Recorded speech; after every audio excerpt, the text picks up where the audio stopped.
दोस्तों, मैं हूं आपकी होस्ट और दोस्त ज्योतिका शर्मा और स्वागत है आप सबका फंकी आर्ट के इस शो में जिसका नाम है आरोग्य, जहां मैं आपको दूंगी home remedies for health issues. दोस्तों, आज मैं आपको एक ऐसा टिप बताने जा रही हूं जिसे करने के बाद आपका पेट आपको थैंक यू कहेगा। चाय में pH वैल्यू 6 और कॉफी में pH वैल्यू 5 होता है।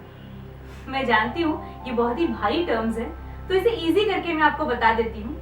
चाय और कॉफी पीने से बॉडी में एसिड बनता है, एसिड से बॉडी में एसिडिटी होती है, एसिडिटी बढ़ जाने से अल्सर, कैंसर जैसी प्रॉब्लम्स हो सकती है। तो दोस्तों, मैं आपको ये तो नहीं कहूंगी कि आप कॉफी और चाय पीना छोड़ दें।